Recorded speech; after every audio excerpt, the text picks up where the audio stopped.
terkasih di dalam Tuhan, waktu Yabes berdoa, kiranya engkau memberkati aku, dia tidak minta hanya berkat jasmani, tapi dia minta dua jenis berkat itu. Dia minta berkat jasmani juga berkat rohani. Saudara yang terkasih dalam Tuhan, kalau dia cuma minta berkat jasmani dan dia tidak minta berkat rohani, maka pasti doanya tidak akan dikabulkan. Mengapa? Karena doa yang dikabulkan Tuhan itu bukan hanya bersifat doa-doa yang isinya untuk kebutuhan sementara, atau kebutuhan lahiriah, kebutuhan jasmani. Saudara, Tuhan itu suka memberkati kita dengan kebutuhan jasmani, tapi dia lebih suka memberkati saudara bukan hanya kebutuhan jasmani, tapi juga kebutuhan rohani. Ada amin? Amin. Saudara yang terkasih di dalam Tuhan Yesus Kristus, sekarang saya beri contoh. Kenapa Tuhan mau berkati kita jasmani dan rohani?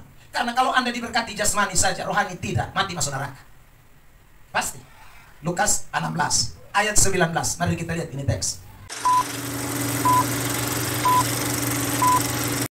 Selamat datang di channel YouTube Pendeta Ebenezer Playmo. Jangan lupa subscribe.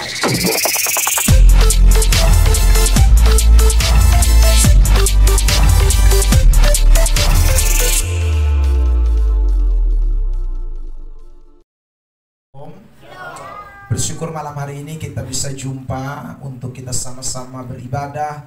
Bahkan teristimewa Tuhan mengizinkan kita untuk kita belajar firman Allah.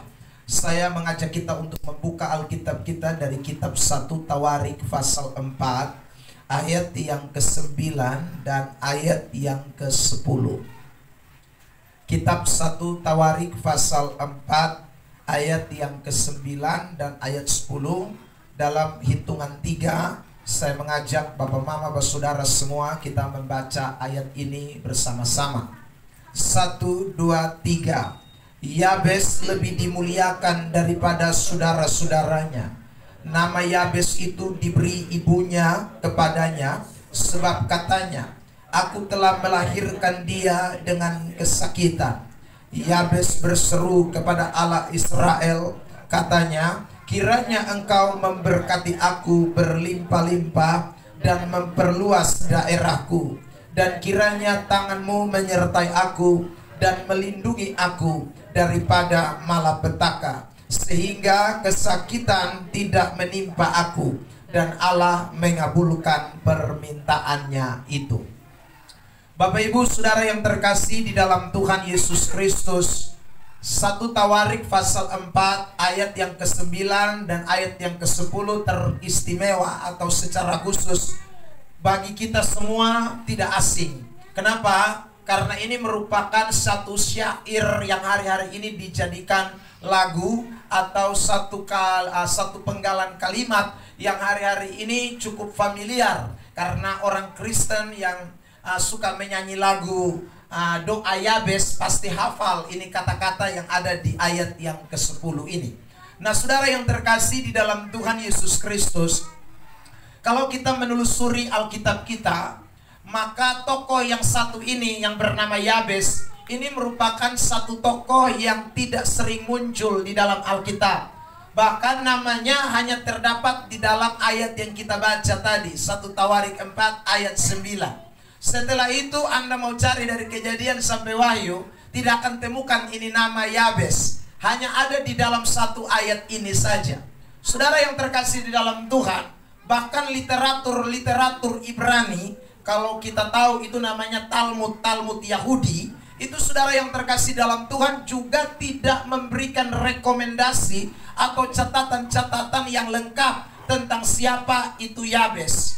Tetapi menarik sekali, meskipun saudaraku dia sangat minim di dalam latar belakangnya siapa orang ini, namun catatan ayat ini cukup memberikan satu kesimpulan tentang siapa itu Yabes. Dikatakan tadi di dalam ayat yang ke-9 itu bahwa Yabes lebih dimuliakan. Wah, ini kalimat yang sangat menarik. Yabes lebih dimuliakan daripada saudara-saudaranya. Yabes dimuliakan di sini, saudara yang terkasih di dalam Tuhan. Kata Ibrani yang dipakai dalam ayat ini itu bisa bermakna juga Yabes itu lebih dihormati, Yabes itu lebih dihargai dibandingkan dengan saudara-saudaranya yang lain. Oh, saudara yang terkasih dalam Tuhan, jadi meski nama Yabes ini hanya muncul di dalam ayat ini, tapi memberikan satu makna atau satu berita yang menarik buat kekristenan. Kenapa saya katakan menarik buat kekristenan? Karena nama yang tidak familiar di dalam Alkitab itu rupanya memberikan kesan yang luar biasa, bahwa dia dimuliakan Tuhan, dia dihargai Tuhan, dia dihormati Tuhan, dia diangkat oleh Tuhan. Saya mau memulai dengan satu pernyataan begini, saudara. Untuk dihargai dan dimuliakan Tuhan atau dihormati oleh Tuhan, itu ternyata tidak perlu terkenal. Itu ternyata tidak perlu nama besar. Itu ternyata tidak perlu saudara menjadi orang yang cukup viral, saudara yang terkasih dalam Tuhan, atau public figure. Ya, orang yang sekecil nama Yabes ini pun Tuhan bisa muliakan, Tuhan bisa angkat, Tuhan bisa menghargai dengan begitu luar biasa. Ada amin. Rahasianya ada di mana? Kita baca ayat 10. Perhatikan, saya ingin mengutip kalimat terakhir. Kalimat itu adalah Allah mengabulkan permintaannya. Jadi alasan kenapa Tuhan memuliakan dia, kenapa Tuhan memberikan penghargaan kepada dia, karena alasannya adalah ada pada doanya yang dikabulkan. Doanya yang dikabulkan. Kalau doa seseorang dikabulkan, itu berarti doanya itu berkenan kepada Allah. Karena doa yang dikabulkan oleh Allah itu hanya doa-doa yang berkenan kepada Allah. Kalau tidak berkenan kepada Allah, tidak mungkin doanya dikabulkan oleh Allah. Nah, saudara, rahasia dia diberkati, rahasia dia dihargai, rahasia dia dimuliakan, itu sekali lagi karena ada pada doa yang dia panjatkan kepada Tuhan. Saudara yang terkasih dalam Tuhan, itu artinya kita semua yang hadir pada kesempatan malam hari ini, Tuhan bisa muliakan saudara, Tuhan bisa hargai saudara, Tuhan bisa hormati saudara, Tuhan bisa angkat saudara, Tuhan bisa melakukan perkara-perkara besar dalam hidup saudara dan saya. Yang kuncinya paling penting adalah ketika doamu itu berkenan dan dikabulkan oleh Allah. Tidak ada yang amin. Oh, saya tanya dulu rupanya. Ya, saudara yang terkasih dalam Tuhan, saudara mau tidak dihargai Tuhan? Mau tidak diberkati Tuhan? Mau tidak dimuliakan Tuhan? Mau, tapi tadi tidak amin ya. Saya ulang lagi, saudara, saya tidak capek untuk ulangi kalimat ini. Saya mau sampaikan ini kalimat penting, saudara, karena kita ini semua sebenarnya mau seperti Yabes, mau dimuliakan, mau dihargai, mau dihormati, mau diberkati dengan berlimpah-limpah, kita mau. Tapi sebenarnya rahasianya kita lupa. Rahasianya sebenarnya ada pada doa kita. Rahasianya pada pengabulan doa saudara dan saya. Karena itu saudara yang terkasih, kalau saudara mau dihargai, saudara mau dimuliakan, saudara mau diangkat Tuhan, saudara mau mengalami hal-hal besar bersama Tuhan, sekali lagi kuncinya ada pada doa yang berkenan kepada Allah. Amin. 3 orang mulai tangkap maksud saya. Yang lain masih tanya, ya saudara.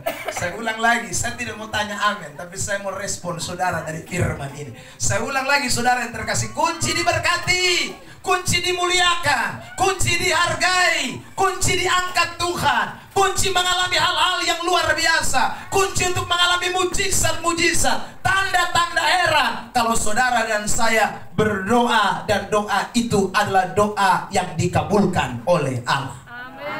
Beri tepuk tangan terbaik buat Tuhan Yesus Kristus. Nah, ini kuncinya. Nah, karena itu malam hari ini kita akan belajar dari isi doa Yabes ya. Kita mau lihat kenapa doa Yabes ini sampai Tuhan suka. Doa Yabes ini Tuhan berkenan, sehingga Tuhan kemudian muliakan dia, Tuhan hargai dia. Rahasianya ada pada doa ini. Kita mulai perhatikan satu persatu isi doa Yabes. Yang pertama, Bapak Ibu Saudara yang terkasih di dalam Tuhan Yesus Kristus, mari kita memperhatikan kalimat ini dari kitab 1 Tawarik pasal yang keempat ayat yang ke-10. Ya, 1, 2, 3. Yabes berseru kepada Allah Israel. Katanya, kiranya engkau memberkati aku apa? Berlimpah-limpah. Saudara yang terkasih dalam Tuhan, kalau kita lihat ayat 9 tadi memberitahu kepada kita bahwa hidup Yabes ini, dia lahir dalam kesakitan, dia lahir dalam duka cita, makanya namanya Yabes. Lihat itu ayat.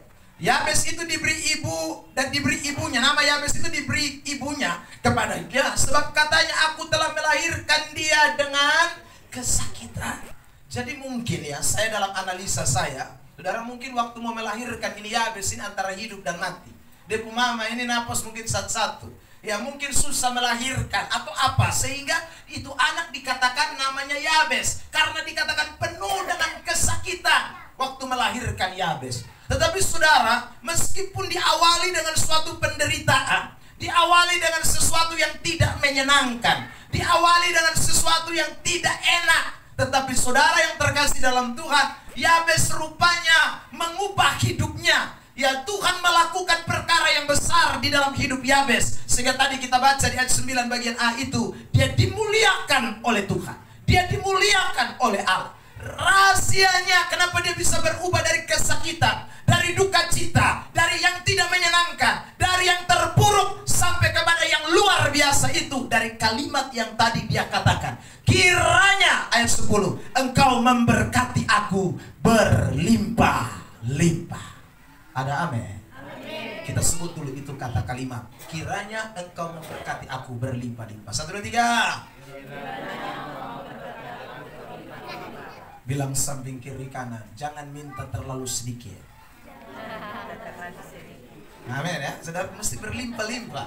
Kiranya engkau memberkati aku berlimpah-limpah. Nah, saya mau garis bawahi 2 kata penting di dalam teks ini. Kata memberkati dan kata berlimpah-limpah. Kata memberkati itu di dalam bahasa Ibrani dipakai kata barak. Dari kata barak itu, saudaraku, muncullah kata berkat. Kenapa berkat itu dari kata barak? Karena barak dengan barokah bahasa Arab itu satu rumpun ya. Bahasa Semit namanya. Jadi bahasa Arab dengan bahasa Ibrani itu satu rumpun. Namanya bahasa Semit. Nah, karena itu ada kemirip-miripan.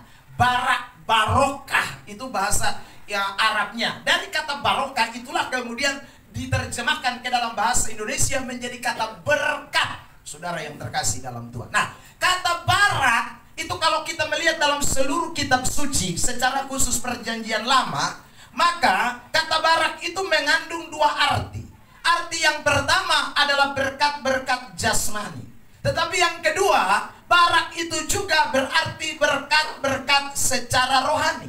Jadi saudara yang terkasih di dalam Tuhan, waktu Yabes berdoa, kiranya engkau memberkati aku, dia tidak minta hanya berkat jasmani, tapi dia minta 2 jenis berkat itu. Dia minta berkat jasmani juga berkat rohani. Saudara yang terkasih dalam Tuhan, kalau dia cuma minta berkat jasmani dan dia tidak minta berkat rohani, maka pasti doanya tidak akan dikabulkan.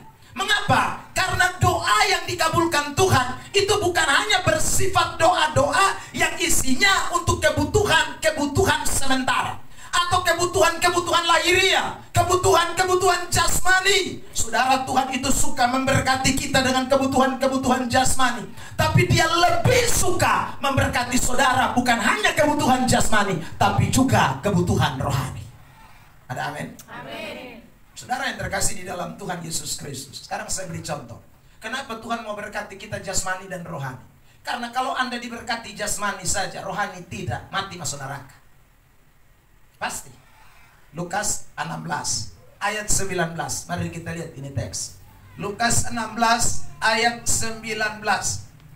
Lukas pasal 16 ayat yang ke-19.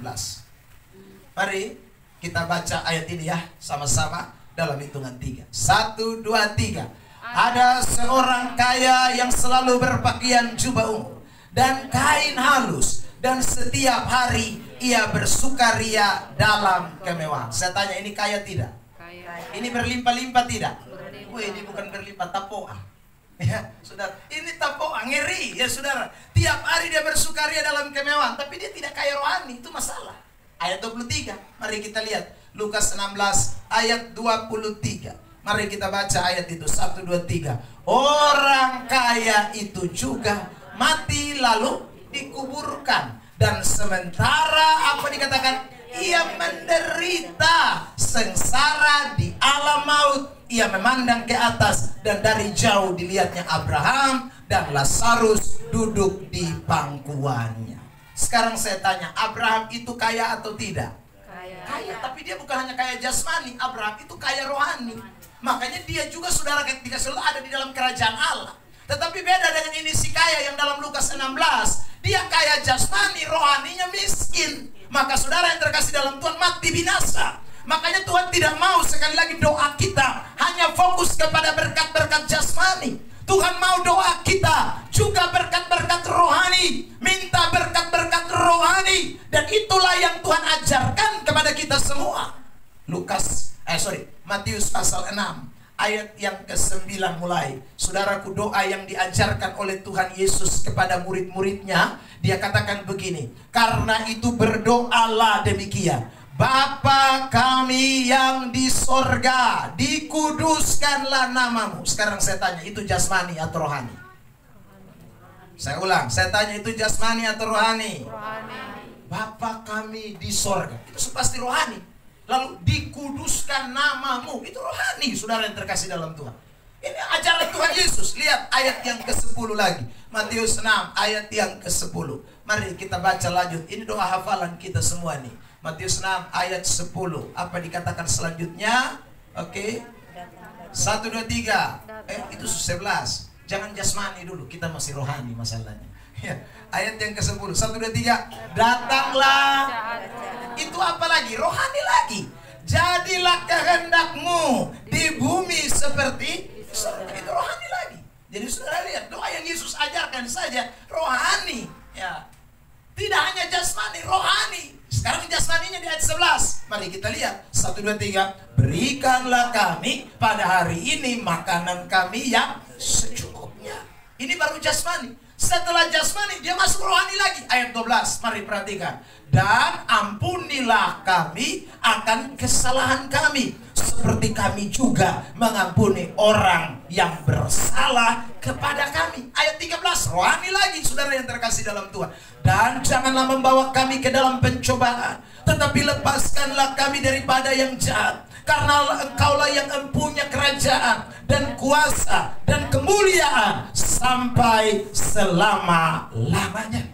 Jadi saudara yang terkasih dalam Tuhan, saya ulang lagi, doa yang berkenan kepada Allah itu adalah doa yang isinya bukan hanya saja berkat jasmani, tapi berkat-berkat rohani. Adakah saudara bangun pagi dan saudara mulai berkata kepada Tuhan, Bapa kami yang di sorga, kuduskanlah namamu, datanglah kerajaanmu, ampunilah kami seperti kami mengampuni orang yang bersalah, janganlah membawa kami ke dalam pencobaan. Atau saudara mulai start, Bapa kami di sorga, hari ini tolong kirim beras, uang 10 juta, naik pangkat. Ya saudara, wih, kalau itu hanya isi doa saudara, maka saudara jadi orang yang jasmania. Maka saudara mungkin bisa diberkati jasmani, tetapi sekali lagi Anda tidak dimuliakan Tuhan, tapi direndahkan Tuhan. Anda tidak dihargai Tuhan, tapi akan dibuat hancur oleh Tuhan, karena Anda tidak minta berkat-berkat rohani. Tapi hari ini kita belajar dari firman Allah, doa yang berkenan kepada Allah, yang akan membuat saudara dimuliakan oleh Allah, dihargai oleh Allah, diberkati oleh Allah. Bukan hanya jasmani, tapi rohanimu. Kalau engkau berdoa, barokah yang berlimpah-limpah,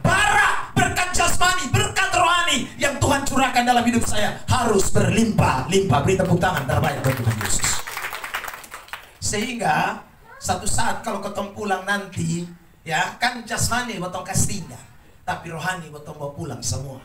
Jangan sampai dapati botong rohani senada apa-apa. Lukas 12, mari kita lihat ayat yang ke-20 dan 21. Lukas pasal 12 ayat 20 dan 21. Lukas pasal 12, ya. 1, 2, 3. Tetapi firman Allah kepadanya, hai engkau orang bodoh, pada malam ini juga apa? Jiwamu akan diambil daripadamu.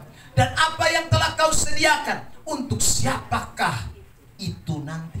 Semua yang dia sediakan, ini jasmani nih. Nanti saudara baca mulai dari ayat sebelumnya ya, mulai 17, 18, 19. Itu semua nanti untuk siapa? Kalau saya boleh jabarkan, mobilmu untuk siapa? Motormu untuk siapa? Rumahmu untuk siapa? Karena ini malam lu punya apa beta cabut. Saudara yang terkasih dalam Tuhan, ini malam beta cabut. Saudara yang terkasih dalam Tuhan, untuk siapakah itu nanti? Ayat 21 Lukas 12 1, 2, 3. Demikian jadinya dengan orang yang apa? Tetapi tidak kaya di hadapan Allah. Saudara, jadi kekayaan rohaninya dia tidak punya. Kekayaan rohani dia nol. Saudara yang terkasih dalam Tuhan, maka pada kesempatan malam hari ini saya ulang lagi, kalau saudara mau nanti dimuliakan Tuhan, dihargai Tuhan bukan hanya di bumi tapi sampai di sorga. Saudara bukan hanya saja mengalami hal luar biasa di sini, tapi saudara akan melihat hal luar biasa itu tuntun saudara melihat kemuliaan yang kekal, glorification yang Allah kerjakan buat kita semua. Maka mulai dari sekarang kalau berdoa jangan hanya minta berkat-berkat jasmani, tapi mintalah berkat-berkat rohani. Saya tidak tahu berapa banyak orang Kristen yang hafal lagu ini. Kiranya Engkau memberkati aku berlimpah-limpah. Tapi waktu nyanyikan pujian ini, apa konsep pikiran saudara? Apa konsep pikiran saudara tidak seperti Yabes atau seperti Yabes? Kalau tidak seperti Yabes, hari ini mesti rubah cara bernyanyi kita. Sebab kalau kita bernyanyi lagu ini, ya lagu Yabes, maka Yabes tidak minta berkat jasmani saja, tapi Yabes minta berkat rohani, sehingga Tuhan memuliakan dia. Padahal dia ada dalam kesakitan, dia ada dalam penderitaan, dia ada dalam duka cita, saudaraku. Tetapi dia tidak fokus kepada hal-hal yang hanya kelihatan secara jasmani. Dia fokus juga kepada hal-hal secara rohani. Ini satu ayat yang juga seringkali dipakai menjadi ayat yang dipakai menjadi doa oleh sekelompok atau sejumlah hamba Tuhan pendeta. Ini saudara yang terkasih dalam kitab Bilangan. Mari kita baca ini ayat. Ini ayat ini juga sering dipakai, Bilangan 6. Ayat yang ke-24 dan 26. Mari kita mau lihat teks ini. Bilangan 6, 24 dan 26 sampai 26. Oke. Sama-sama kita baca. 1, 2, 3. Tuhan memberkati engkau dan melindungi engkau. Tuhan menyinari engkau dengan wajahnya dan memberi engkau kasih karunia. Tuhan menghadapkan wajahnya kepadamu dan memberi engkau damai sejahtera. Ini ayat ini sering dipakai oleh pendeta-pendeta waktu doa berkat. Ya saudara. Nah itu kalau orang mencermati itu ayat dengan sungguh-sungguh atau mendengarkan kata-kata itu, sebenarnya indikasi atau saudara makna berkat jasmani itu kecil sekali di dalamnya. Kata itu lebih cenderung kepada berkat-berkat jasmani, rohani saudara. Dikatakan Tuhan memberkati engkau dan melindungi engkau, Tuhan menyinari engkau dengan wajahnya. Ini berkat bukan jasmani, ini rohani. Ya. Lalu kemudian dia memberikan kasih karunia. Ini juga hal-hal yang rohani. Ya, dia menghadapkan wajahnya kepadamu dan memberi engkau damai sejahtera. Itu juga berkat-berkat rohani. Saudara yang terkasih dalam Tuhan. Saya ulang lagi, cuma sedikit kata melindungi, kasih karunia itu memang kalau diterjemahkan lebih luas, bisa saudaraku bermakna juga berkat-berkat jasmani. Tetapi lebih fokus atau lebih sudah terarah kepada berkat-berkat rohani.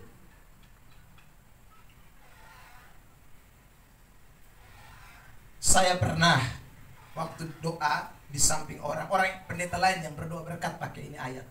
Ya sudah.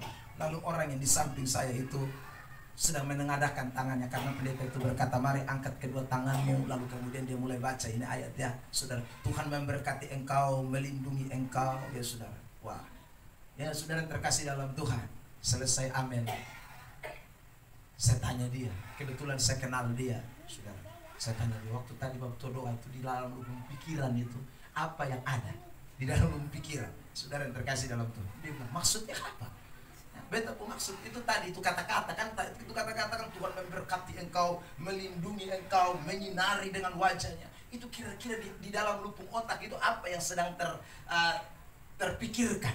Lalu dia bilang begini, beta pikir tuh ini hari pasti Tuhan berkati beta, beta pasti dapat sesuatu, ya beta pasti nikmati sesuatu. Beta tanya lagi, sesuatu itu apa? Lu mau lebih jelas. Ya. Lalu dia bilang, sesuatu itu kan bisa berupa uang, sukses, ya kaya, ya sudah. Wih, berarti lubung otak, kiranya otak jasmani.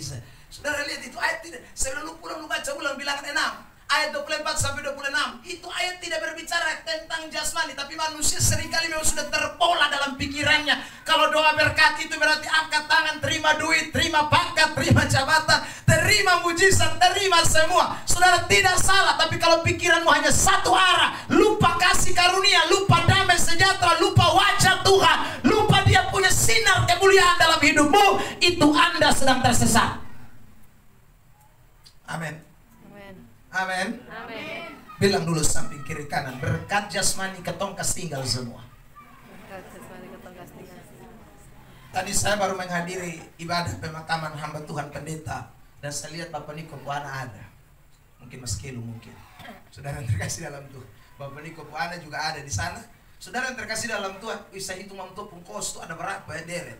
Ya Tuhan, saudara kiri kanan ada kos. Tapi waktu dia mati dia hanya bawa badan sah.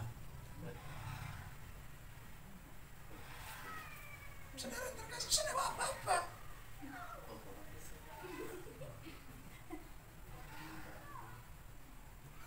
Kita semua nanti akan ikut begitu.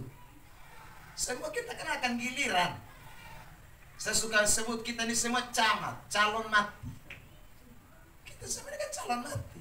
Tapi kadang-kadang orang pikir sampai di situ. Yang dia pikir ini jasmani terus. Nanti kamu dimuliakan atau direndahkan. Jangan sampai kau tahu sama kayak Lukas 12. Direndahkan kan kalau Tuhan bilang kau bodoh. Aduh direndahkan itu. Sama kayak orang kaya menderita sengsara di alam. Itu direndahkan Tuhan. Tapi kita semua mau dimuliakan oleh Allah. Kita mau dimuliakan oleh Allah bukan hanya di ini dunia, tapi kelak waktu sangkakala Allah dibunyikan dan Tuhan Yesus sendiri akan turun dari sorga. Biarlah kita semua adalah orang-orang yang dipermuliakan oleh Tuhan. Beri tepuk tangan terbaik buat Tuhan Yesus Kristus. Karena itu Yesus pernah memberikan satu ingatan buat kita. Saya tutup bagian pertama ini dengan ayat ini, Matius 16 ayat 26. Perhatikan. Matius pasal 16 ayat 26.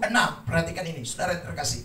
Ya, 1, 2, 3 kita baca sama-sama. 1, 2, 3. Apa gunanya seorang memperoleh seluruh dunia tetapi kehilangan nyawanya? Dan apakah yang dapat diberikannya sebagai ganti nyawanya? Apa guna kita peroleh seluruh dunia? Ini ayat bilang. Tapi kalau potong kehilangan, potong punya nyawa, saudara arti apa-apa. Nyawa di sini tidak berarti hanya napas saja. Nyawa di sini ini menyangkut hidup yang akan datang. Saudara yang terkasih, kalau kita sekarang nyawa hilang di sini, tapi suatu saat kita akan peroleh yang namanya hidup kekal. Ya, hidup kekal. Alkitab kan sudah memberikan jaminan itu. Makanya kekayaan rohani yang jadi jaminannya. Yesus pernah berkata Matius 6, makanya jangan kumpul harta di dunia, karena harta di dunia ngengat dan karat akan mencuri, merusak, membongkarnya. Tetapi saudaraku, kumpulkanlah harta di sorga. Itulah sebabnya sekali lagi Yabes dia tahu dia tidak mau berdoa hanya sekedar berkat-berkat jasmani. Saya ulang, berkat jasmani kita perlu, tetapi lebih daripada itu berkat-berkat rohani. Amen. Itu hal pertama. Kedua, kita lihat kembali saudara yang terkasih di dalam Tuhan Yesus Kristus. Apa isi doa Yabes? Ayat 10. Kita baca ayat 10 kembali. Saudara yang terkasih dalam Tuhan, setelah dia bilang berlimpah-limpah, kalimat selanjutnya yang kita baca di sana 1, 2, 3, dan memperluas daerahku. Ini ibaratnya begini, saudara yang terkasih dalam Tuhan. Dia Tuhan kasih tanah 10 kali 15, tapi dia tidak mau. Dia bilang, Tuhan, perluas daerahku. Itu sama saja dengan Tuhan kasih beta tanah 1 hektar dong. Kalau Tuhan kasih dia, saudaraku, rumahnya cuma 1, dia berdoa, Tuhan, rumah saya 2 dong. Kalau Tuhan kasih dia duit misalnya 1 juta, dia minta Tuhan, jangan 1 juta dong, 10 juta. Sekarang saya tanya, kalau minta begini, ini sombong dan serakah atau tidak? Ya, tanah cuma 10 kali 15, terus minta 1 hektar, serakah atau tidak? Serakah. Saudaraku yang terkasih, lalu Anda punya rumah 1, minta rumah 3, 4, serakah tidak? Mobil 1, minta mobil 5, serakah tidak? Kelihatannya serakah. Tapi kalau serakah, sekarang pertanyaannya, kenapa Tuhan mau doa dikabulkan? Berarti ini pasti ada makna lain. Saudara, ini berarti Yabes bukan doa dengan motivasi serakah. Jadi motivasi Yabes memperluas daerah bukan supaya saudaraku dia mau foya-foya. Memperluas daerah supaya kelihatan dia hebat. Memperluas daerah supaya dia tambah jadi orang sombong. Bukan. Ini pasti motivasinya tidak demikian. Dan itu tersirat di dalam teks bahasa asli. Saya mau kutip dalam bahasa asli. Saudara yang terkasih dalam Tuhan, perhatikan. Kalimat yang dipakai di dalam kalimat itu, Wehabet et Gebuli dalam bahasa Ibrani. Itu berarti begini, kasih saya pengaruh yang lebih. Kasih saya tanggung jawab yang lebih. Jangan tanggung jawab kecil, Tuhan. Saya mau Tuhan kasih tanggung jawab saya besar. Tuhan kasih saya pengaruh besar. Saya ingin menjadi berkat bagi banyak orang. Amin. Amin. Kalau begini berarti sekarang saya tanya, minta tanah 1 hektar salah atau tidak? Tidak. Tidak salah. Ya, karena dia tidak buat untuk dirinya, tapi dia mau untuk melakukan sesuatu yang besar. Karena itu kapasitasnya mesti ditambah. Saudaraku, tanggung jawabnya, pengaruhnya mesti ditambah. Dan itu kemauan Tuhan, anak-anak Tuhan. Jadi kalau saudara berdoa, bukan berarti, saya ulangi lagi ya, bukan berarti kita ini tidak boleh doa besar. Boleh. Tapi apa motivasi di balik doa besar itu? Apa, saudaraku, tujuan atau motif di balik doa besar itu? Itu menjadi penting.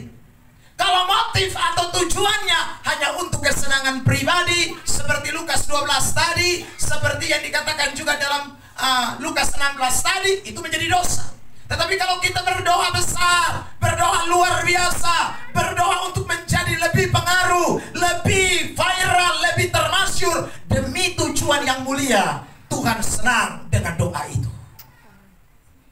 Amin. Ada amin? Ya saudara, makanya jangan terlalu tulus juga. Ada orang saking tulusnya doanya kecil. Tuhan jadikan saya lilin-lilin kecil.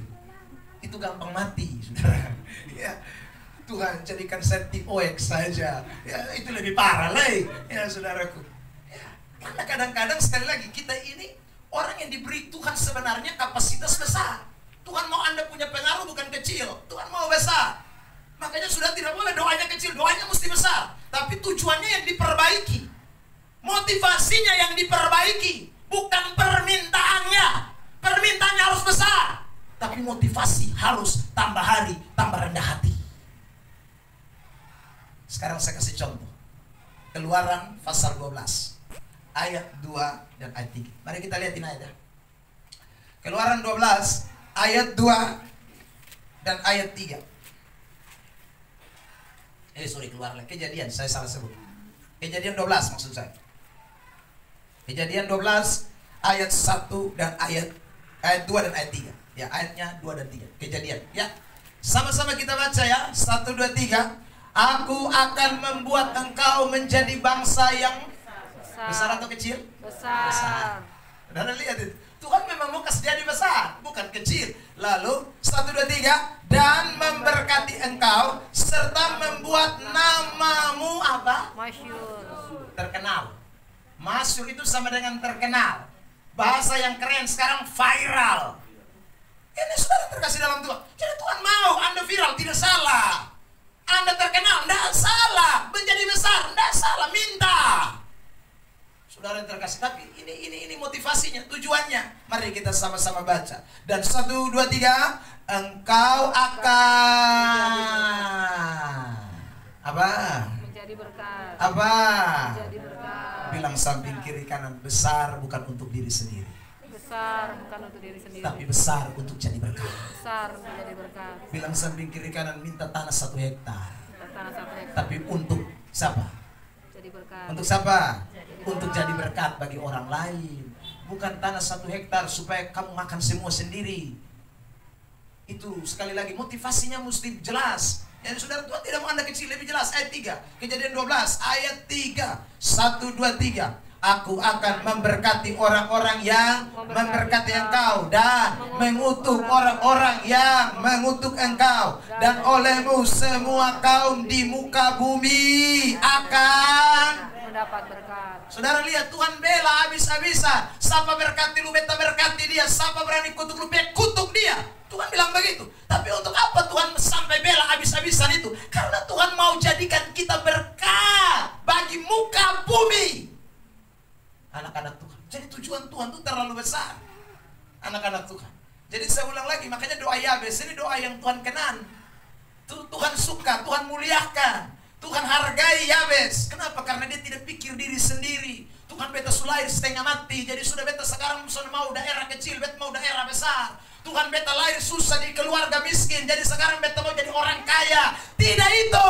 Dia memang lahir di keluarga susah. Dia lahir dengan kesakitan, dalam duka cita. Tapi pikirannya luas, pikirannya tidak sempit, pikirannya tidak ego. Tapi dia memikirkan bagaimana jadi berkat bagi banyak orang. Beri tepuk tangan terbaik buat Tuhan Yesus Kristus.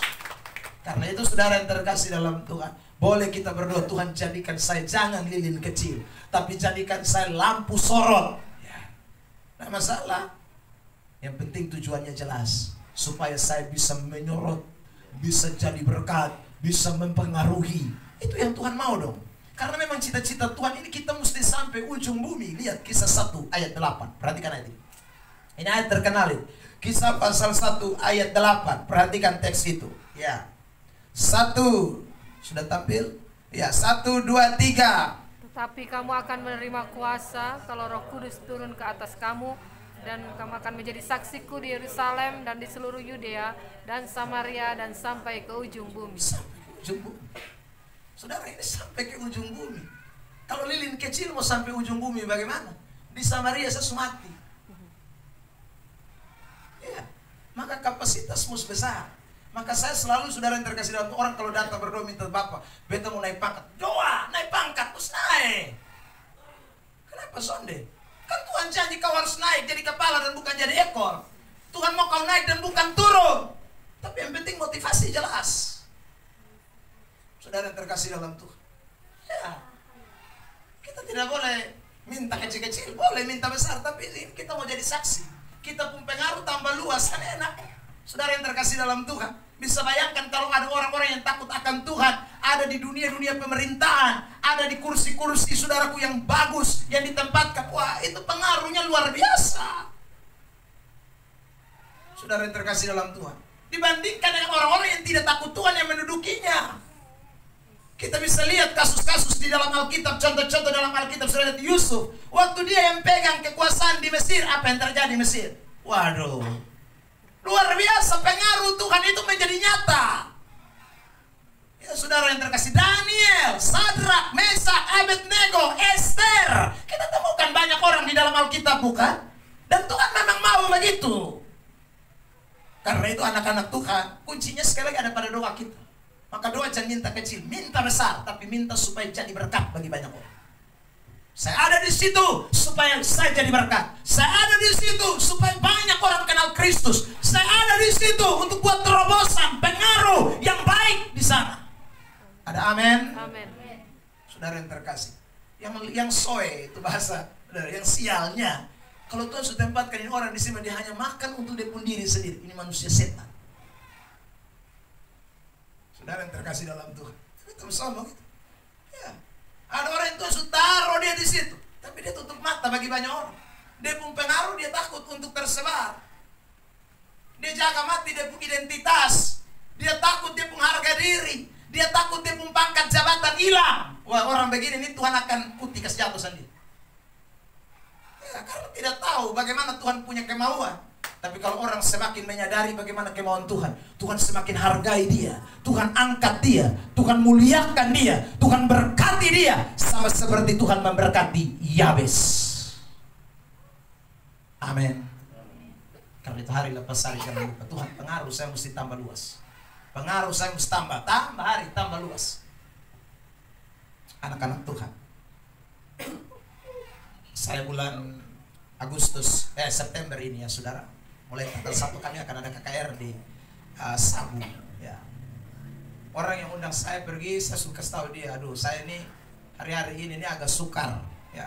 Karena ada sekelompok oknum, bagi saya oknum ya, bukan semua. Ada oknum-oknum tertentu yang bagi saya ini Tuhan, setan sedang pakai mereka untuk menghalangi pemberitaan Injil. Kenapa saya katakan begitu? Ya, Anda boleh tidak izinkan saya berkhotbah, kecuali kamu tahu betul khotbah yang saya sampaikan tidak alkitabiah. Khotbah yang saya sampaikan itu penyesatan, tidak boleh terima. Saudara yang terkasih, itu mesti tolak. Tapi kalau lu tidak ada alasan apa-apa, tiba-tiba lu blok beta, saudara yang terkasih dalam Tuhan, saya sebut kau dipakai setan. Karena itu saya kasih tahu Bapak, saya ini agak susah sekarang. Karena baru saja saya mau KKR di Takari beberapa hari yang lalu, sudah blok, saudara.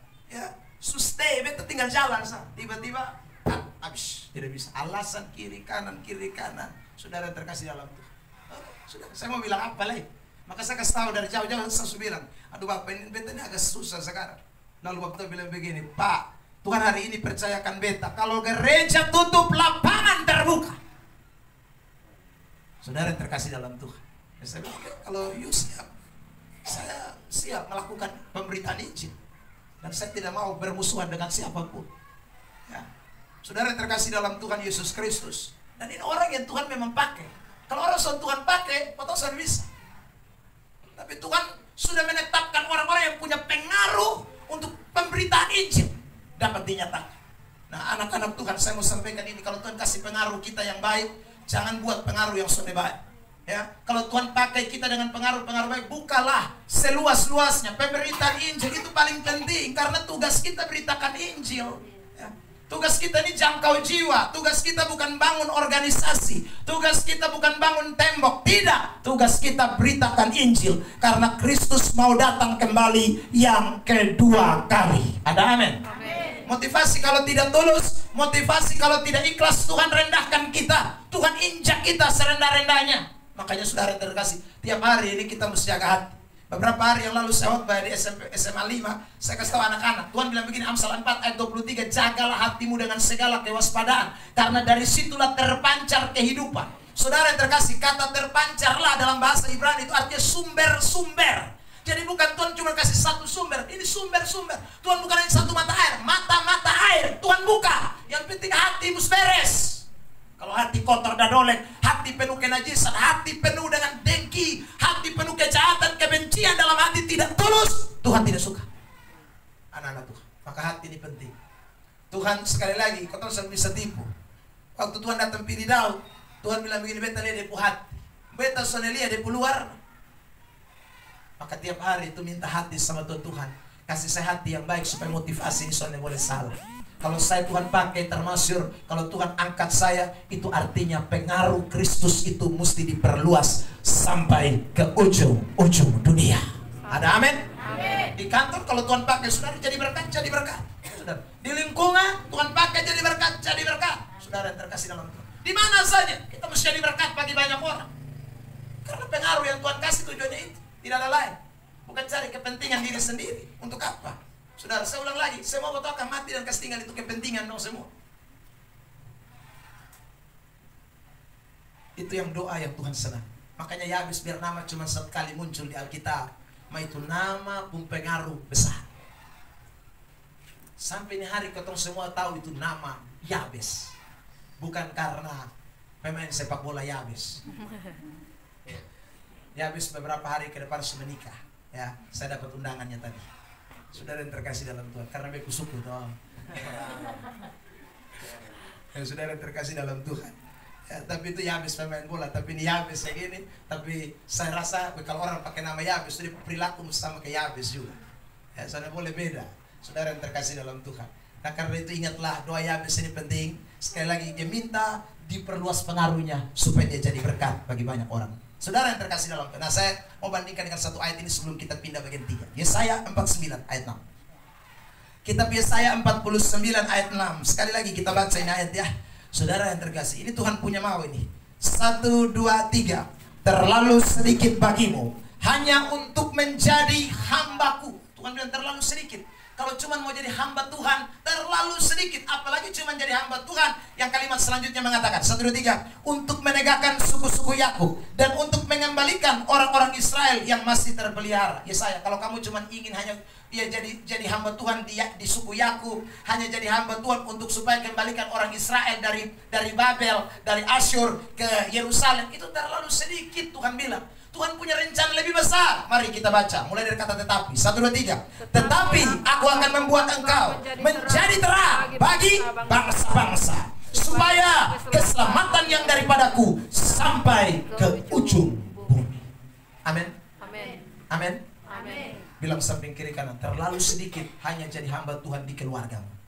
Terlalu sedikit jadi hamba Tuhan di keluargamu. Amin. Amin. Bilang lagi, terlalu sedikit cuma jadi hamba Tuhan di persekutuan doa Bukit Sion. Nah ya, kalau cuma di sini terlalu sedikit. Bilang di samping kiri, terlalu sedikit kalau cuma jadi hamba Tuhan di Gemit. Iya tuh saudara. Kadang-kadang kita berpikir yang penting sudah saya situ sudah. Ya, jangan. Tuhan mau kamu terangi bangsa-bangsa. Amin. Amin. Amin. Itu biasa Tuhan kasih ingat sama dia, lu terlalu sedikit kalau pikiran hanya itu. Tuhan mau kau sampai bangsa-bangsa. Saya tahu Mama Modok ini Tuhan pakai pelayanan luas. Ya banyak hamba Tuhan. Tuhan pakai pelayanannya luas kan. Saudara terkasih, kenapa? Ya karena memang Tuhan mau.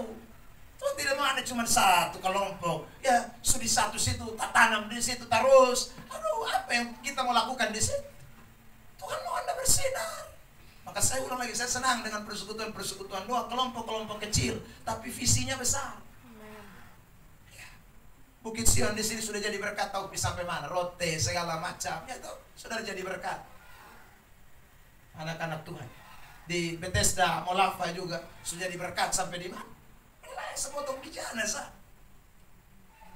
Memang Tuhan tidak mau kita hanya sedikit saja berpikir tentang kelompok kita. Tuhan mau kita berpikir jauh ke depan. Karena tujuan Tuhan tidak hanya bagi kita sampai ujung bumi. Yesus bilang beta belum datang kalau Injil belum diberitakan sampai ujung bumi. Makanya kalau kau tanya ini begini terus, kapan mau Tuhan datang? Tuhan datang itu kalau kita semua sudah mulai bergerak, ya, dalam satu kesatuan visi, dalam satu kesatuan misi, dalam pemberitaan Injil. Itu yang Tuhan kehendaki. Saudara yang terkasih dalam Tuhan, itu hal yang kita tidak boleh lupakan. Ketiga, terakhir, doa Yabes. Apa yang didoakan oleh Yabes? Mari kita lihat 1 Petrus 4 ayat yang ke-10. 1 Tawarik 4 ayat 10. Minta maaf, 1 Tawarik 4 ayat 10. Kita baca kembali kalimat selanjutnya. Ya saudara yang terkasih dalam Tuhan, di ayat yang ke-10 itu dikatakan begini, 1, 2, 3, dan kiranya tanganmu menyertai aku dan melindungi aku daripada malapetaka, sehingga kesakitan tidak menimpa aku. Saudara lihat, kenapa tidak ada kesakitan, kenapa tidak ada malapetaka, kenapa ada perlindungan, kenapa ada penyertaan. Ada kalimat, ada satu kata penting di situ, tanganmu. Coba sebut sama-sama, tangan Tuhan. Tangan Tuhan. Sekali lagi, tangan Tuhan. Tangan Tuhan. Saudara, dalam doa ini si Yabes sedang berkata seolah-olah, Tuhan, beta tahu bukan beta pun tangan, tapi Tuhan pun tangan. Dengan kata lain, Yabes menyadari keterbatasannya.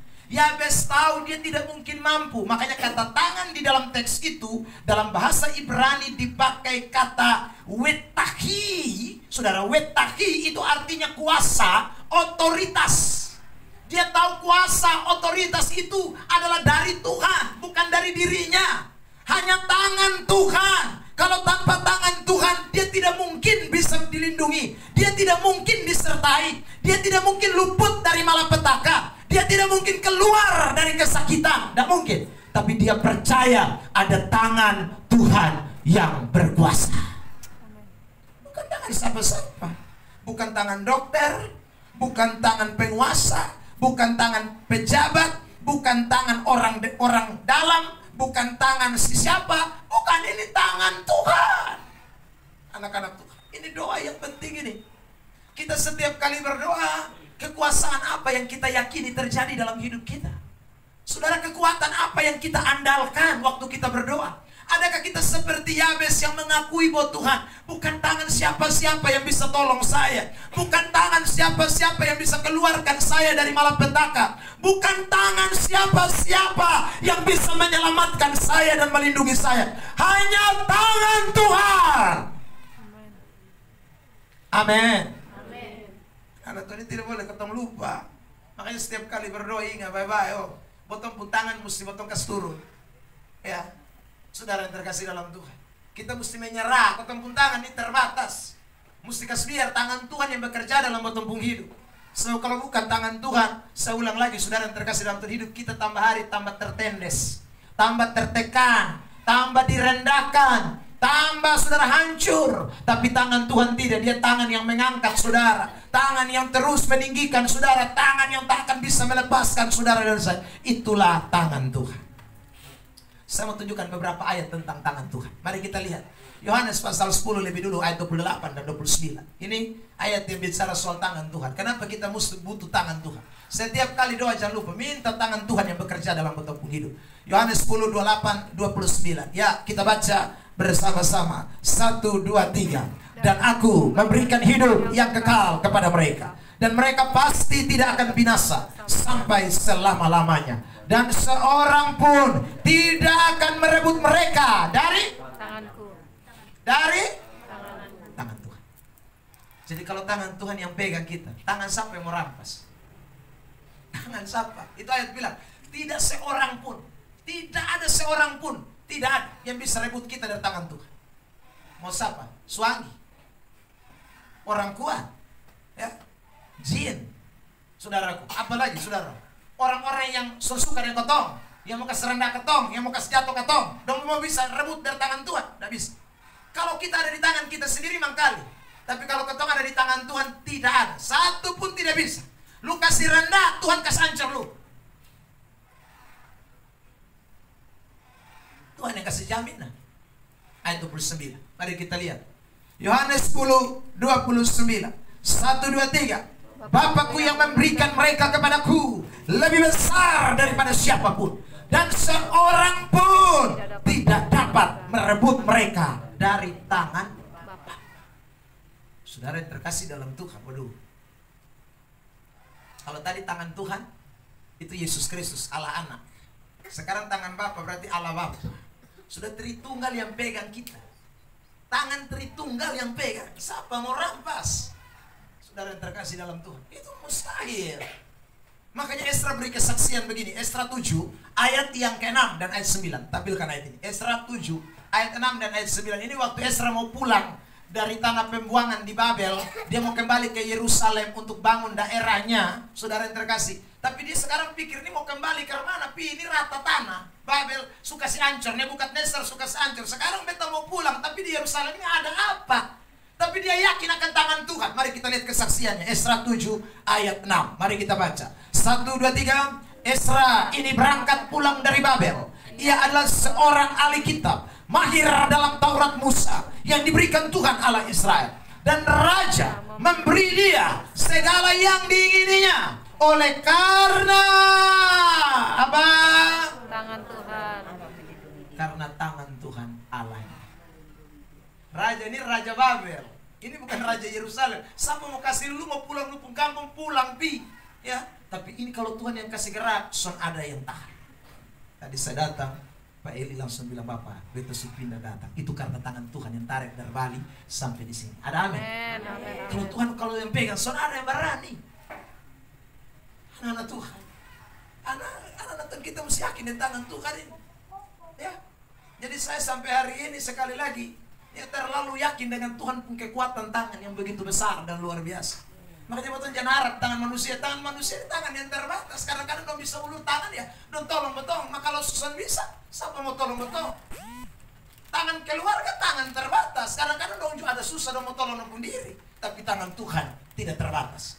Bagi Tuhan tidak ada perkara yang mustahil.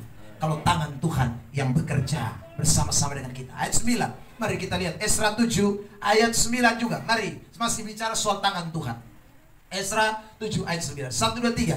Tepat pada tanggal 1 bulan pertama, ia memulai perjalanannya pulang dari Babel. Dan tepat pada tanggal 1 bulan kelima, ia tiba di Yerusalem. Oleh karena tangan murah siapa? Allahnya itu melindungi dia.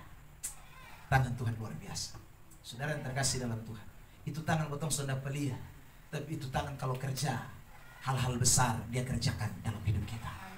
Makanya Yabes bilang, Tuhan, beta tahu beta akan luput dari kesakitan, dari malapetaka kalau tanganmu menyertai aku dan melindungi aku. Kiranya Tuhan berkati kita dengan ini firman, sehingga sekali lagi kalau saudara mau diangkat Tuhan, dilindungi Tuhan, diberkati Tuhan, dihormati Tuhan, dihargai Tuhan, isi doa 3 ini penting. 1, jangan hanya minta berkat jasmani, minta berkat rohani. Yang kedua, ingat baik-baik, jangan minta kecil, minta besar. Tapi ingat, motivasi mesti tulus. Untuk bukan kepentingan diri sendiri, tapi untuk pemberitaan Injil, untuk banyak orang diberkati oleh Tuhan. Dan yang ketiga, ingat baik-baik saudara yang terkasih dalam Tuhan, bukan tangan saya dan saudara yang punya otoritas, punya kuasa, tapi kita berserah kepada tangan Tuhan yang luar biasa. Ada amin? Tepuk tangan terbaik buat Tuhan Yesus Kristus. Bilang samping kiri kanan, kita diberkati Tuhan. Diberkati Tuhan. Bilang samping kiri kanan, kita pasti diangkat Tuhan. Kita pasti diangkat Tuhan. Dimuliakan Tuhan. Dimuliakan Tuhan. Amin. Sama-sama katakan rahasianya ada pada doa. 1, 2, 3. Rahasianya ada pada doa. Apa doa yang pertama? Sama-sama katakan berkat jasmani, tapi jangan lupa berkat rohani. 1, 2, 3. Berkat jasmani, jangan lupa rohani. Bilang samping kiri kanan, karena jasmani hanya untuk sekarang. Jasmani untuk sekarang. Tidak bisa bawa pulang. Ya. Saudara yang terkasih, tapi berkat rohani yang akan kita bawa pulang, ya. Karena itu minta dua-dua. Yang kedua, sama-sama katakan minta jangan jadi lilin kecil. Kita jangan jadi lilin kecil, tapi jadi lilin besar. jadi lilin besar, Jadi lampu sorot. lampu sorot. Amin. Amin. Bilang samping kiri kanan, terlalu sedikit Terlalu jadi berkat jadi bagi keluarga. Kamu harus jadi terang bagi bangsa-bangsa. Amin. Ya. Pulang kita semua berdoa, Tuhan, kalau ada yang punya tanah 10 kali 15, pulang minta 1 hektar ya. Ya, tapi habis itu bangun panti asuhan ya. Haleluya, saudara terkasih dalam Tuhan. Yang ketiga, terakhir, sama-sama katakan dengan saya, tangan Tuhan. tangan Tuhan. Sekali lagi, tangan Tuhan. Tangan Tuhan. Bilang samping kiri kanan, tanganmu terbatas. Tanganmu terbatas. Saya beri kesaksian satu hari, saudara. Saya berdoa buat orang, saya tumpang tangan. Kalau orang itu bilang begini, Pak Pendeta, saya rasakan urapan mengalir waktu Bapak menumpangkan tangan. Lalu saya bilang begini, dari mana kamu tahu ada urapan mengalir? Dia bilang, soalnya waktu Bapak taruh tangan itu, saya merasa seperti dingin-dingin turun menyelimuti kepala saya. Saudaraku dalam hati, memang tadi saya di atas mobil AC jadi dingin semua tangan. Begitu saya tumpang tangan, akhirnya saudaraku rasa dingin. Itu bukan karena sekali lagi ada aliran-aliran. Saudara terkasih. Ya, lalu saya bilang begini, tidak mama, itu karena tadi di AC, beta dingin di AC di dalam mobil, makanya beta tangan ini masih dingin. Ya sudah, saya takut dia berhalakan tangan saya. Ya kan? Itu pulang-pulang saya, saudaraku, pasti dia mimpi-mimpi hanya saya pun tangan saja. Begitu dia pilek, dia bilang, Pak Pendeta punya tangan harus tumpah. Begitu dia terantuk batu, Pak Pendeta punya tangan. Kan ada orang begitu, saking itu tangan hamba Tuhan itu katanya punya kuasa, dia tidak mau tangan yang lain, dia mau itu tangan hamba Tuhan saja. Itu terlalu sempit pikiran Anda. Tangan hamba Tuhan itu pun terbatas, tapi tangan Tuhan tidak terbatas. Amin. Ada amin? Amin. Ya, sudah mesti ingat itu baik-baik. Maka saya tidak suka orang berhalakan saya pun tangan. Ya, saya percaya Tuhan kadang-kadang pakai ini tangan untuk memberkati orang, tapi tidak selalu. Tidak selalu. Tuhan bisa pakai tangan Bapak Eli juga. Tuhan bisa pakai tangan saudara. Bisa, semua kita Tuhan bisa pakai. Kita semua sama di hadapan Tuhan. Yang penting minta kekudusan Tuhan, kesucian Tuhan, dan Tuhan pakai tangan kita untuk memberkati orang lain. Amin. Amin. Amin. Ya, karena kita ini cuma kepanjangan tangan Tuhan. Kalau tangan Tuhan tidak taruh di tangan saya, tangan ini tidak ada kuasa apa-apa. Kalau tangan Tuhan tidak taruh di tangan saudara, saudara tidak punya kuasa apa-apa. Tapi tangan Tuhan itu ada pada tangan kita, maka ada kekuatan, ada kuasa yang luar biasa. Tepuk tangan sekali lagi untuk teman-teman. Kita bersyukur, kita nyanyikan ini pujian.